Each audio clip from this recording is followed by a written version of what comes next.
No ar, mais um episódio do podcast Mineral. Aqui, o assunto é mineração. Apoio: IBGM, Instituto Brasileiro de Gemas e Metais Preciosos. Camisbra, Centro de Apoio da Mineração Sustentável. FECOMIN, Federação das Cooperativas de Mineração de Mato Grosso. E Fomentas Company. Olá pessoal, estamos começando mais um episódio do podcast Mineral. Eu sou o Disney de Paula e você já sabe, o nosso podcast fala de mineração porque mineração é essencial. E hoje temos um convidado muito especial. Estamos recebendo Aldo Rebelo, ex-ministro, ex-presidente da Câmara dos Deputados e uma figura muito ativa na defesa da Amazônia. Aliás, mineração na Amazônia é o tema desse podcast. Aldo, seja bem-vindo ao podcast Mineral. Muito obrigado pelo convite. Agora, esse assunto, mineração na Amazônia, foi tema de sua palestra, a palestra magna na Expo Minério, que é o maior evento de mineração do Centro-Oeste, que acontece em Mato Grosso. Para você, como que é falar sobre esse tema? É tranquilo? É tranquilo, porque eu acompanho o tema já há algum tempo, me esforcei para conhecer melhor. No ano passado eu passei 4 meses na Amazônia, visitei universidades, percorri toda a caia da Transamazônica, desci pela 163 no Mato Grosso e reuni informações para concluir que a mineração conduzida com responsabilidade ambiental e responsabilidade social é um caminho para a retomada do desenvolvimento do Brasil. O Brasil precisa voltar a crescer. Ele não tem condições de ser uma grande potência na área de tecnologia, de ter gigantes de tecnologia como tem os Estados Unidos e a China. E isso é um futuro que nós podemos alcançar, mas nós podemos nos apoiar naquilo que a natureza nos deu, que é uma grande fronteira mineral e uma grande fronteira para a agropecuária. Por que o Brasil ainda é travado, principalmente quando se fala do assunto político, na política brasileira, quando se fala de mineração? A mineração a gente tem, por exemplo, dificuldade de minerar na Amazônia. Temos terras indígenas com grande potencial minerário, mas não se pode, a legislação brasileira não permite isso. Enquanto em outros países isso acontece naturalmente. É porque há um bloqueio. O bloqueio é ao desenvolvimento do Brasil. É como se houvesse uma compreensão de que esses minérios existentes na Amazônia podem dar ao Brasil uma força geopolítica que desequilibra a balança de poder no mundo.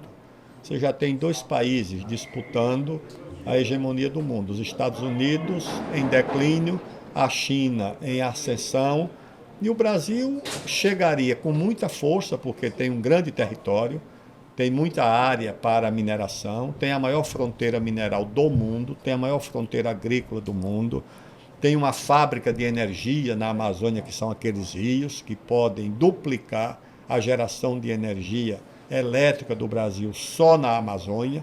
Então, isso tudo incomoda interesses internacionais que querem o Brasil não como um país forte e desenvolvido, mas como um fornecedor de matéria-prima e de recursos naturais para aqueles que já se desenvolveram.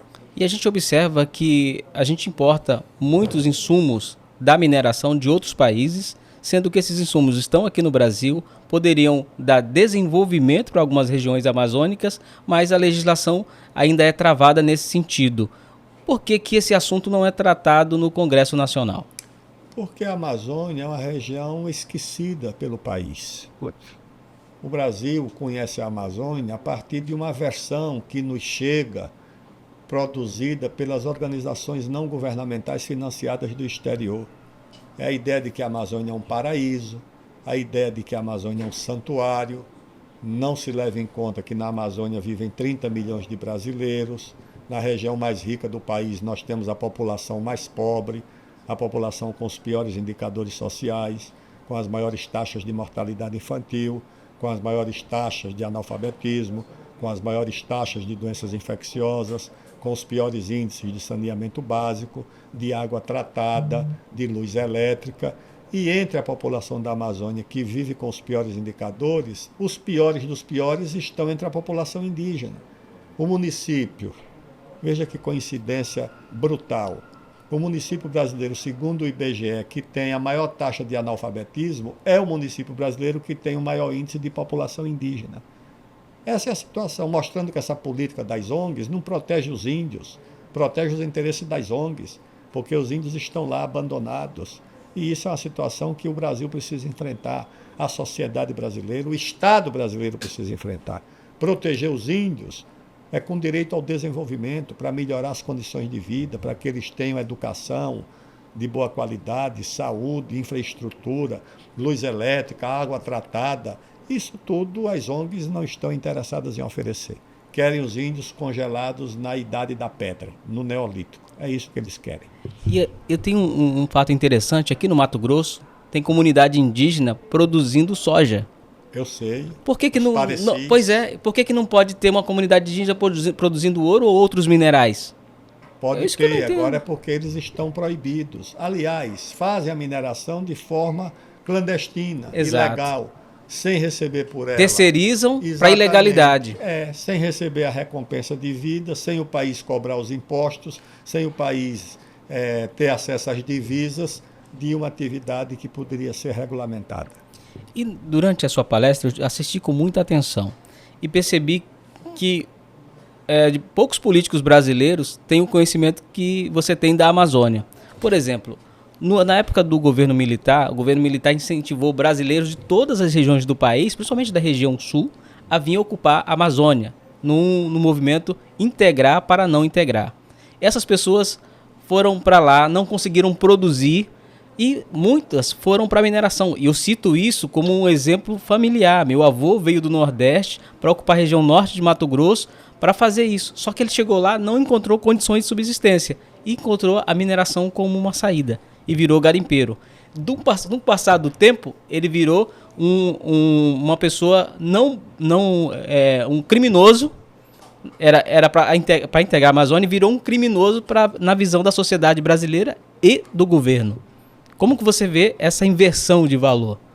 Porque essa versão faz parte da narrativa do bloqueio.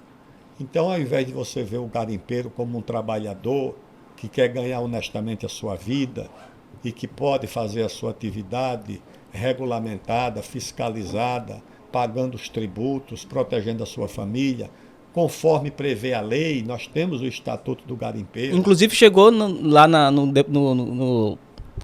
para ser discutida quando o senhor era presidente da Câmara Federal, enviada pelo governo federal. O governo do presidente Lula. Exato. O Estatuto do Garimpeiro. Exatamente. Para regulamentar e proteger essa atividade e garantir que ela fosse realizada com segurança ambiental e social.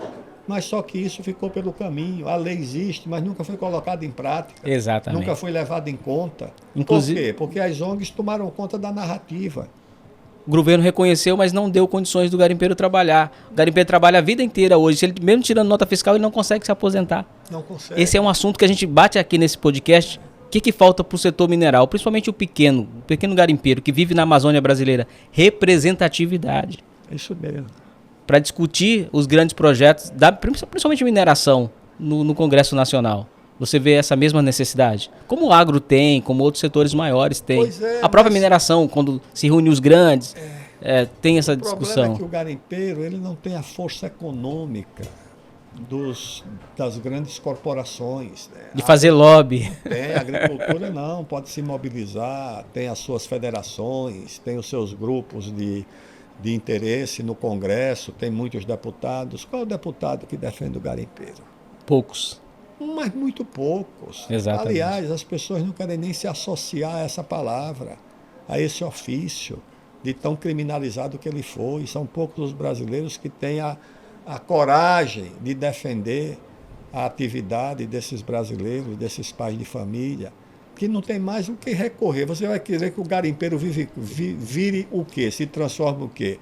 Num desenhista de informática, num designer Não, ele não tem outra atividade. Não tem mais tempo para fazer isso. Exatamente. Esse garimpeiro, na verdade, no passado, era o peão da estrada que fazia as obras de infraestrutura. Quando o Brasil construía hidrelétricas, ele era o barrageiro.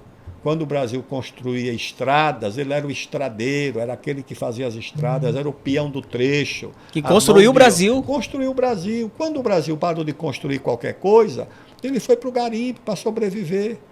E agora é tratado como criminoso.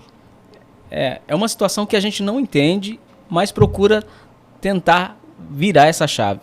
E aqui no nosso podcast a gente bate esse papo com os nossos entrevistados, principalmente quando tem a influência política, para tentar achar uma forma de envolver esse garimpeiro, esse pequeno, hoje a gente fala pequeno minerador, para trazer ele para uma legalidade, um ambiente que ele possa trabalhar com tranquilidade.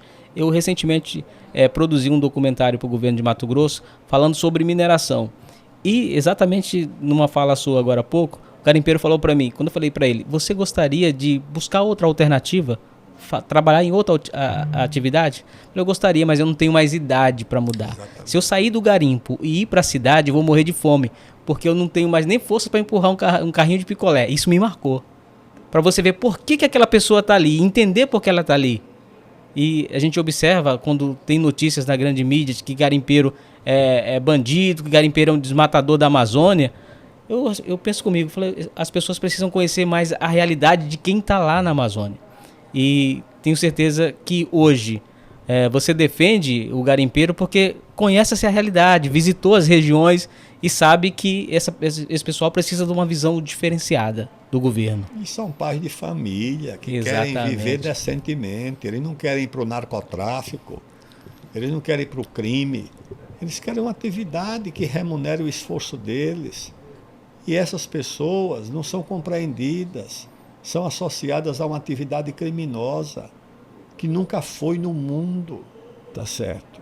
O garimpo existe desde o tempo de Jesus Cristo, tá certo? Ao lado de outras atividades, como a pesca, o pastoreio. E várias cidades, regiões brasileiras foram descobertas pelo garimpo. O Brasil mesmo começou por causa da mineração, Exatamente. Lá em Ouro Preto. Foi isso mesmo, foi o ciclo econômico que mais produziu riqueza, foi a mineração do ouro, que deu riqueza para a parte ainda que ficou no Brasil, outra foi para Portugal e outra foi para a Inglaterra, para fazer a Revolução Industrial.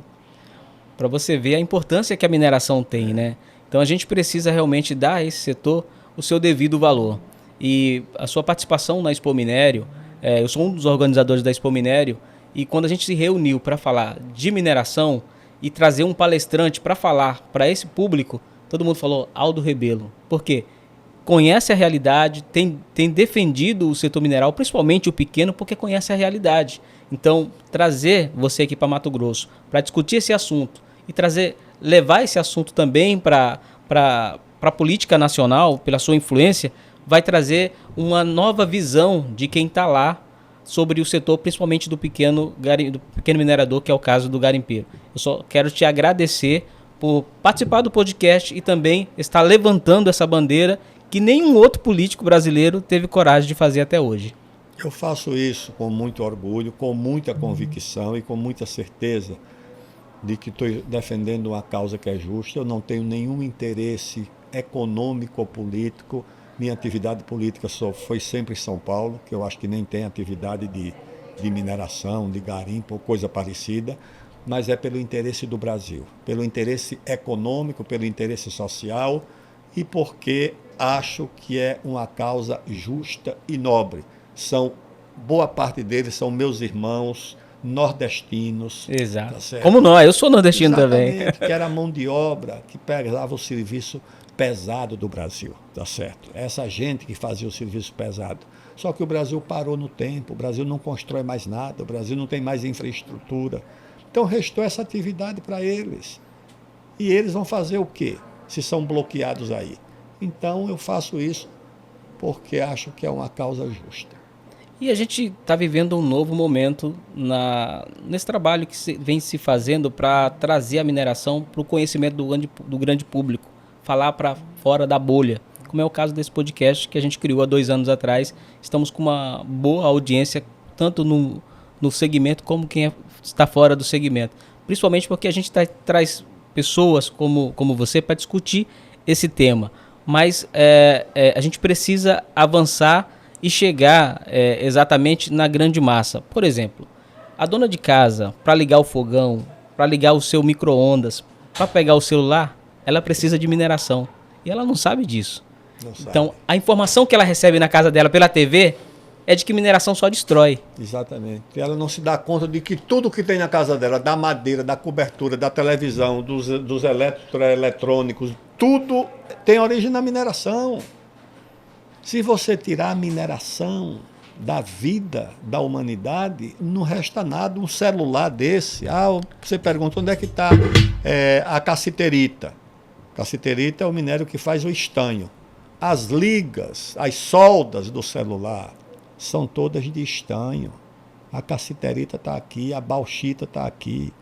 Tudo isso é minério e o Brasil tem muito, infelizmente, subutilizado. Quando se fala de minerais estratégicos, né, hoje se busca novos minerais para quê? Para tecnologia. Tudo depende disso. Você não tem um satélite, um foguete, você não tem a indústria aeroespacial, se você não tiver o nióbio, se você não tiver o titânio, se você não tiver esses minérios, você não tem a indústria moderna no mundo e no Brasil. E o problema é que as pessoas, quando se fala de mineração, só se remetem ao ouro.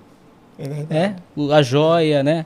Ao glamour do ouro. Ou do diamante. Do diamante, exatamente. Não se atentam para o todo, né? Isso. Até quando você falou de São Paulo não tem mineração, São Paulo tem mineração porque brita, até outros minerais que precisam para construção, tem lá, mineração. É verdade.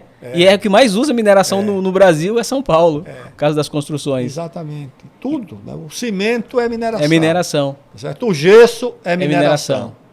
Tá Se a gente a madeira é extrativismo vegetal, mas é também da natureza. Depende da mineração, né? Depende de... Então a indústria automobilística, a indústria de eletroeletrônico, e está lá em São Paulo. Né? Exatamente. Então eu acho que é isso, né? Nós temos que valorizar, reconhecer e travar essa luta. Aldo, muito obrigado por esse bate-papo.